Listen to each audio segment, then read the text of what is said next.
భువన చైతన్య ప్రసారం. నమస్కారం, మన ధర్మం కార్యక్రమానికి స్వాగతం. ఇవాల్టి మన ధర్మం కార్యక్రమంలో మన ధర్మ సందేహాలను నివృత్తి చేసేందుకు మనతో పాటు ఉన్నారు ప్రముఖ ఆధ్యాత్మికవేత్త బ్రహ్మశ్రీ గడ్డమనుగు రామకృష్ణమూర్తి గారు. గురుగారు నమస్కారం. శ్రీమాత్రే నమః. గురుగారు, ఆషాఢ మాసాన్ని శూన్యమాసం అని ఎందుకంటారు? ఆషాఢ మాసం యొక్క ప్రత్యేకత గురించి. భారతీయుడికి ఖగోళ విజ్ఞానం తెలిసినట్టు ప్రపంచంలో మరెవరికీ తెలియదమ్మా. ఖగోళంలో సంచరించేటువంటి గ్రహముల యొక్క ప్రభావం మానవాళిని ఎలా ప్రభావితం చేస్తుందో క్షుణ్ణంగా తెలిసిన ఋషి ఏ సమయంలో ఏ ధర్మాన్ని ఆచరించాలి, ఏ పనులు చేయాలి అన్నది చాలా స్పష్టంగా తెలియజేశాడు. శూన్యమాసము అంటే మీన చైత్రము, మిథున ఆషాఢము, కన్యా భాద్రపదము, ధను పౌష్యం, ఈ నాలుగింటిని శూన్యమాసాలు అంటారు. ఎందుకు ఈ నాలుగింటినే శూన్యమాసము అంటారు అని పరిశీలిస్తే, సూర్య గమనాన్ని గమనించి ఉత్తరాయణంలో మకర రాశిలో ప్రవేశిస్తాడు సూర్యుడు. అంతకుముందు ధనుర్రాశిలో ఉంటాడు. అంటే దక్షిణాయనం పోయి ఉత్తరాయణం ప్రారంభమయ్యే సమయం నెల పట్టాము అంటూ ఆ నెల శూన్యమాసంగా పరిగణించారు. అలానే మిథునం నుంచి కర్కాటకంలో రావటంతో దక్షిణాయనం ప్రారంభమవుతుంది. అందుకే మిథునంలో సూర్యుడు ఉన్నప్పుడు మిథున ఆషాఢాన్ని శూన్యమాసంగా తెలియజేయటం జరిగింది. అలానే తులలో సూర్యుడు నీచ, సూర్యశక్తి తక్కువగా ఉంటుంది ఆ సమయంలో. అందుకే కన్యలో సూర్యుడు ప్రవేశించే సమయం భాద్రపద మాసం కాబట్టి కన్యా భాద్రపదాన్ని శూన్యమాసం అన్నారు. ఇలా సూర్య గమనాన్ని అనుసరించి మనం శూన్యమాసాన్ని గుర్తిస్తాం. ఇక లౌకికంగా చూసినట్టయితే ఏ కార్యక్రమాలు, శుభ కార్యక్రమాలు ఎందుకు తలపెట్టవద్దు అంటే, ప్రకృతిలో వచ్చే మార్పు సూర్యుడి గమనం మీదనే ఆధారపడి ఉంటుంది. చైత్ర వైశాఖాలు వసంత ఋతువు, జ్యేష్ఠ ఆషాఢాలు గ్రీష్మ ఋతువు. ఈ గ్రీష్మ ఋతువులో ఎర్రటి ఎండలు ఉంటాయి, తొలకరి ప్రారంభమవుతుంది. అందుకే ఇటు ఎండ, ఆ తరువాత వాన. అందుకే ఆషాఢ మాసాన్ని కొన్ని చోట్ల అనారోగ్య మాసము అంటారు. ఎందుకంటే ప్రకృతిలో వచ్చే మార్పుల వల్ల నీ శరీరానికి కొంత ఇబ్బంది కలుగుతుంది. దాన్ని తట్టుకునే శక్తి నీకు ఉండాలి అంటే ఏం చెయ్యాలి? చాతుర్మాస్య దీక్ష ప్రారంభమవుతుంది. సంచారంలో ఉండే సన్యాసులు కూడా ఆశ్రమాల్లోనే ఉండి ప్రజలకు ఆధ్యాత్మిక తత్వాన్ని బోధిస్తూ ఉంటారు. గురు పౌర్ణమి వస్తుంది. ఇలా ప్రకృతిలో వచ్చే మార్పులకు, సూర్య గమనానికి అనుగుణంగా మన జీవితాన్ని ఎలా సంస్కరించుకోవాలో తెలియజేసేదే భారతీయ విజ్ఞానం. అలానే నూతన వధూవరులను కలవద్దని చెబుతారు. ఎందుకు అంటే, ప్రసవము ఎండాకాలంలో ఎర్రటి ఎండల్లో ఇబ్బంది పెడుతుంది కనుక. ఇలా లౌకికమైన జీవన విధానాన్ని దృష్టిలో పెట్టుకొని ఎలాంటి ఆచరణ నీకు ఆనందాన్ని కలగజేస్తుందో తెలియజేసేదే జ్యోతిష్య విజ్ఞానము, భారతీయుని యొక్క ఖగోళ విజ్ఞానం. ఇక జ్యోతిష శాస్త్రం ప్రకారం చూస్తే, శుభగ్రహమైన శుక్రుడు అస్తంగతుడవుతాడు. దానివల్ల ముహూర్తాలు ఉండవు. ఈ విధంగా ఆషాఢ మాసం అనేది మనకు శూన్యమాసంగా పరిగణింపబడుతుంది. గురుగారు, నడిచే దైవంగా ఖ్యాతిగాంచిన కంచి పరమాచారి యొక్క ప్రత్యేకత ఏమిటి? ఆర్షధర్మం ఉద్ధరించడంలో ఆయన పాత్రని ఎలా విశ్లేషించుకోవాలి? కంచి పీఠాధిపతి అయినటువంటి శ్రీ శ్రీ శ్రీ చంద్రశేఖర సరస్వతి స్వామివారు సనాతన ధర్మ సంరక్షణ కోసం అహరహము కృషి చేశారు. పూర్ణ ఆయుర్దాయంతో అనేక దేవాలయాల నిర్మాణానికి నడుం బిగించారు. భక్తులందరూ గురుదక్షిణ సమర్పించాలని వచ్చినటువంటి సమయంలో నాకు మీరిచ్చే ధనము కానుకలు కంటే నేను అడిగింది మీరిస్తే నేను చాలా సంతోషిస్తాను అనగానే భక్తులంతా చాలా సంతోషించారు. స్వామి ఏది అడిగితే అది ఇవ్వటానికి సంసిద్ధులయ్యారు. అప్పుడు వాళ్ళందరినీ 24 గంటల మీ సమయంలో 2 నిమిషాలు నాకు ఇవ్వండి, ఆ 2 నిమిషాలు భగవన్నామాన్ని జపించండి. సామూహికంగా ప్రతి ఒక్కరూ చేసే భగవదర్చన, భగవన్నామ స్మరణ మీ కుటుంబాలనే కాకుండా సమాజాన్ని మొత్తము మార్చగలుగుతుంది, ప్రజలలో ఆస్తిక భావనను పెంపొందించగలుగుతుంది అంటూ భగవన్నామ విశేషాన్ని ప్రజలందరికీ తెలియజేసి వాళ్ళ జీవితాన్ని తరింపజేశారు. ఒకరోజు బయట తిరుగుతున్న 2 వేద విద్యార్థులను పిలిచి ఎందుకు మీరు తరగతి గదిలో లేరు అని ప్రశ్నిస్తే ఒక విద్యార్థి అన్నాడు, స్వామి గురువుగారు ఇంకా రాలేదు అని సమాధానం చెప్పాడు. ఇంకొక విద్యార్థి, లేదండి గురువుగారు వచ్చి పని ఉందని బయటికి వెళ్ళారు అని చెప్పాడు. సత్యమేమిటో తెలుసుకున్నటువంటి చంద్రశేఖర సరస్వతి స్వామివారు ఆ పిల్లవాడిని చెప్పి, గురువుగారు రాకపోయినా నువ్వు ఎందుకు వచ్చావు అని అబద్ధం చెప్పావు అని ప్రశ్నిస్తే, గురువుగారు ప్రతిరోజు సమయానికే వస్తున్నారండి, ఇవాళ ఏదో కొంచెం ఆలస్యమైంది, ఆ కించిత్ ఆలస్యానికి ఆయన మీద మేము నిరారోపణ చేస్తే మేము గురుద్రోహం చేసిన వాళ్ళం అవుతాం కదా అని చెప్పగానే ఆ పిల్లవాడి గురుభక్తికి సంతోషించి ఈ విధమైన శిష్యరికమే మిమ్మల్ని తరింపజేస్తుంది అని ఈ ఉదాహరణను అందరికీ తెలియజేశారు. ఇలా నడిచే దేవుడిగా ప్రసిద్ధికెక్కిన ఆ స్వామి అనేక ప్రదేశాలను పర్యటించి మొత్తం భారతదేశాన్ని కాలినడకతో సంచరించి ధర్మ సంస్థాపనకు అందరినీ ప్రోత్సహించారు. వేద పాఠశాలలను నిర్మించారు. వేదముల మీద అనేక రచనలు చేయటానికి ప్రోత్సాహం చేశారు. దేవాలయ నిర్మాణానికి, అక్కడ జరిగే ఉత్సవాలకి ఆయన ఆధారంగా నిలిచి వాటిని ఎలా చేయాలో ప్రజలందరికీ తెలియజేశారు.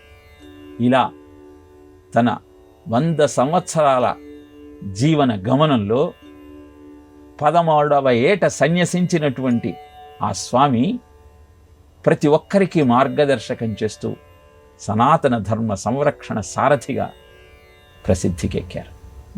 ఆ స్వామి యొక్క జయంతి ఉత్సవాన్ని జ్యేష్ఠ మాసంలో అనురాధ నక్షత్రం ఉన్న సమయంలో జరుపుకుంటారు.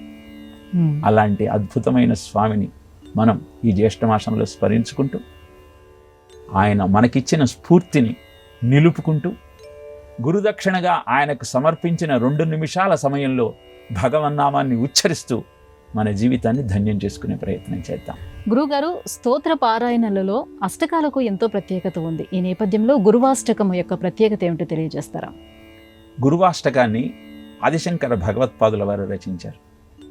శరీరం సురూపం తథావా కళత్రం యశ్చారుచిత్రం ధనం మే రుతుల్యం మనశ్చేన లగ్నం గురోరంఘి పద్మే తతక్కిం తతక్కిం తతక్కిం తతక్కిం. ఇలా ప్రారంభమవుతుంది ఆ గురువాష్టకం. దీనిలో స్వామి ఏం చెప్తారంటే, అందమైన శరీరం భగవంతుడు నాకు ఇచ్చాడు, రూపవతమైన కళత్రం నా పక్కనే ఉన్నది, నాకు నేను చేసే పనుల వల్ల ఎంతో కీర్తి వచ్చింది, ధనం మేరు పర్వతంత పోగైంది, అయినా గురు పాద పద్మముల మీద నా మనస్సు ఎందుకు నిలబడటం లేదు? తతక్కిం తతక్కిం తతక్కిం తతక్కిం. ఎక్కటి మానవ జన్మం ఎత్తిన ఫలమేమున్నది, వదలను సంసార సుఖము, వదలను ఇంద్రియ భోగము, వదిలేద గురువు దైవము, ఎక్కడి ఈ మాయ అన్న అన్నమాచార్య కీర్తనకు మూలం ఈ గురువష్టకమే.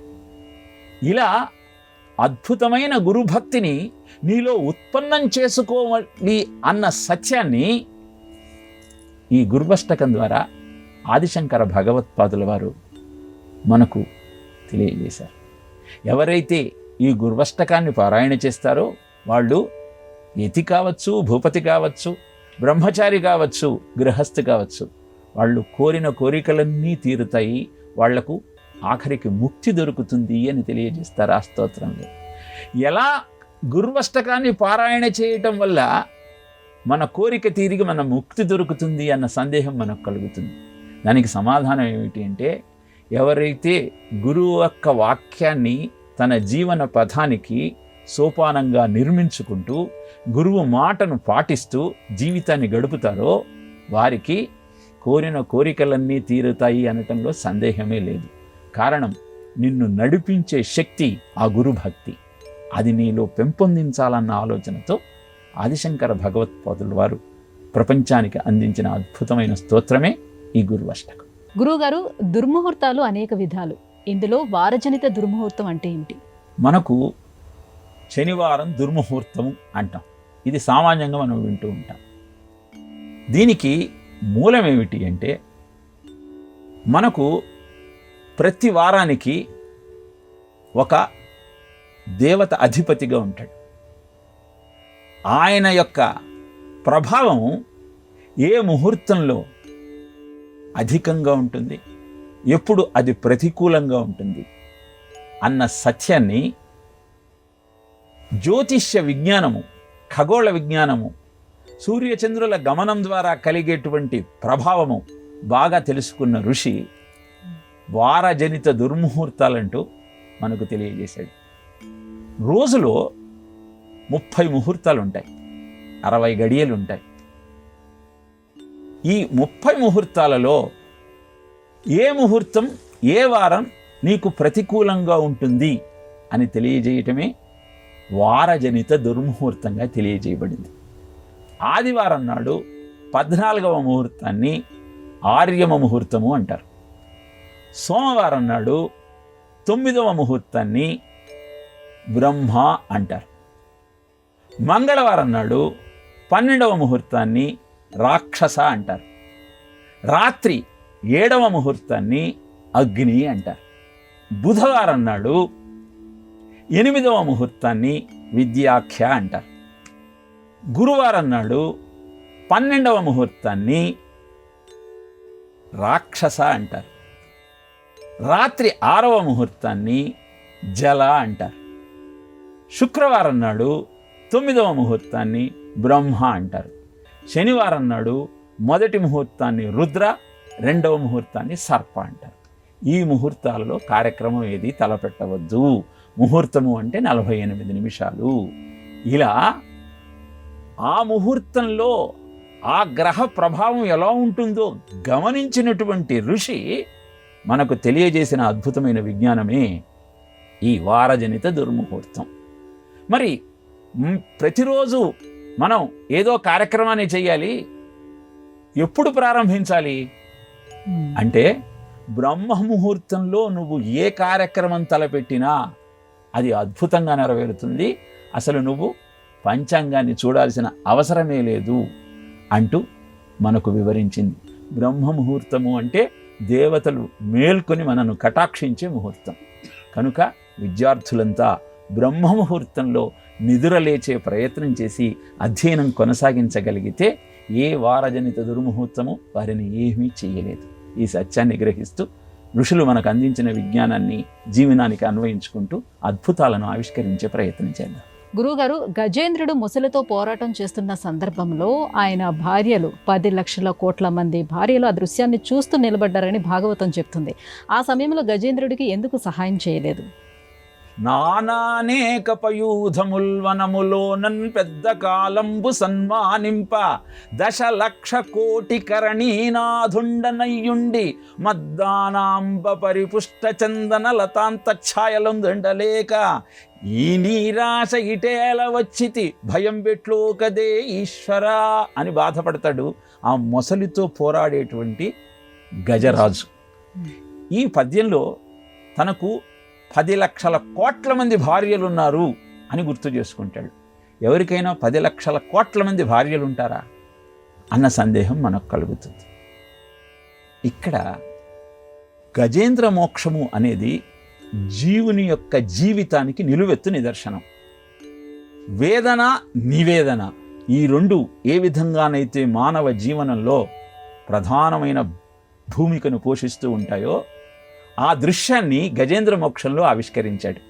మొదటంతా అహంకారంతో సంచరించి కాసారంలోని నీరును ఆకాశం దాకా ప్రజ్వలింపచేసినటువంటి గజేంద్రుడు ఎప్పుడైతే ముసలి నోటికి చిక్కాడో అప్పుడు మొసలితోటి పోరు మార్దంగ విభుని ఒక్కరిని డించిపోవ కాళ్ళు రాక కోరి చూచుచుండే కుంజరీయూధంబు మగలు తగలు కారే మగువలకు అని తెలియజేస్తుంది భాగవతం.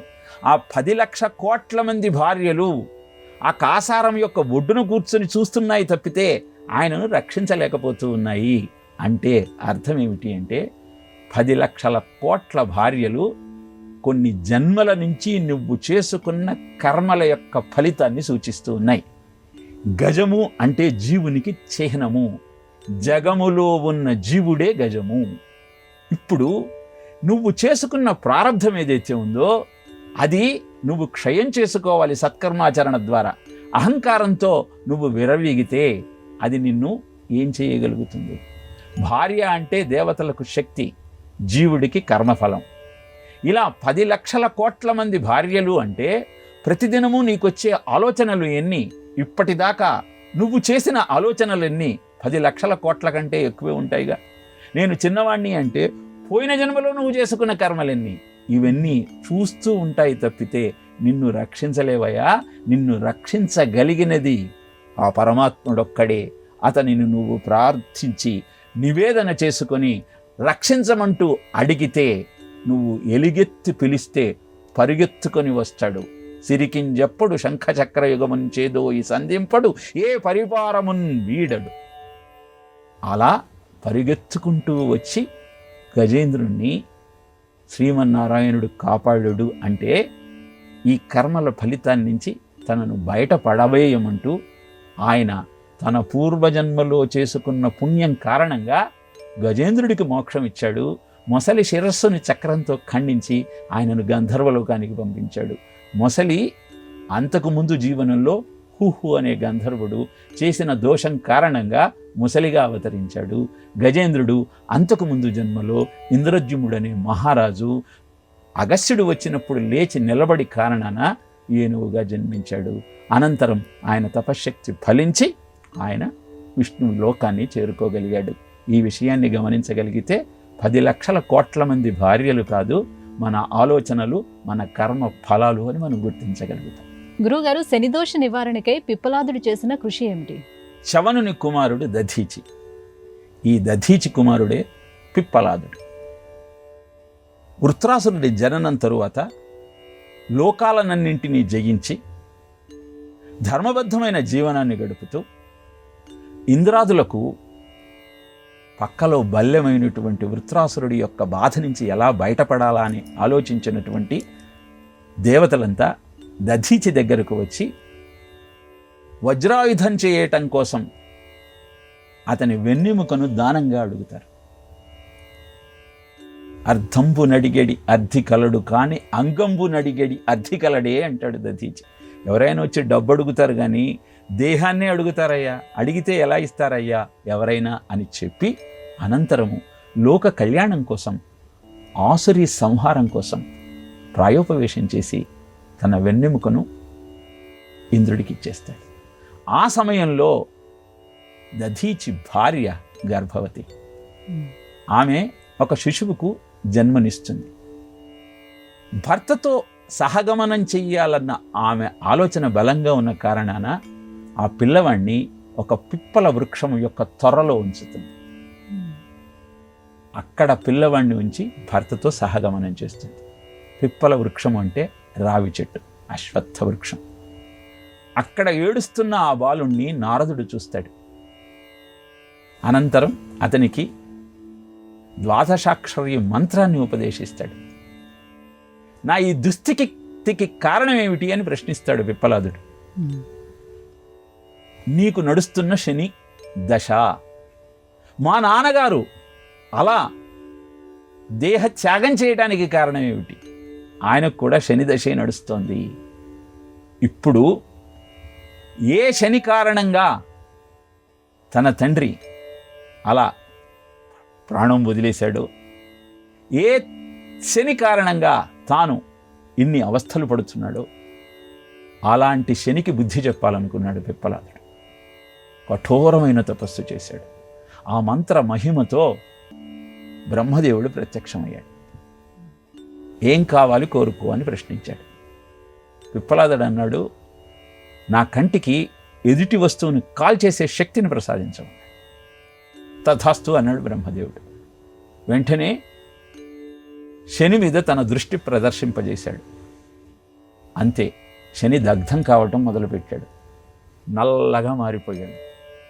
ఆయన అవయవాలు కొన్ని దెబ్బతిన్నాయి. అప్పుడు శని తన తండ్రి అయిన సూర్యుడిని ప్రార్థించాడు.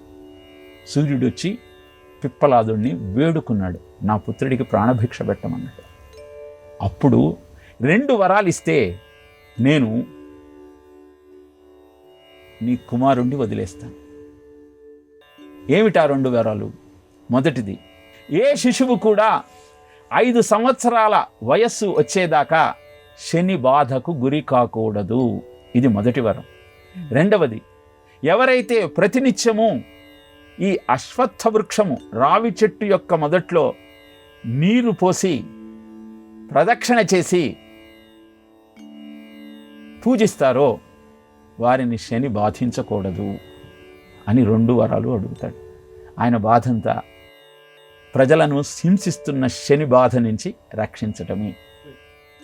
అలా శని బాధ నుంచి ప్రజలను రక్షించిన మహానుభావుడు, మహాతపశక్తి సంపన్నుడు, ప్రశ్నోపనిషత్తును రచించిన వాడు పిప్పలాదుడు. గురుగారు, ఇవాళ మన ధర్మం కార్యక్రమంలో మాకు వచ్చినటువంటి ధర్మ సందేహాలన్నీ కూడా నివృత్తి చేసినందుకు ధన్యవాదాలండి. కృష్ణార్పణం.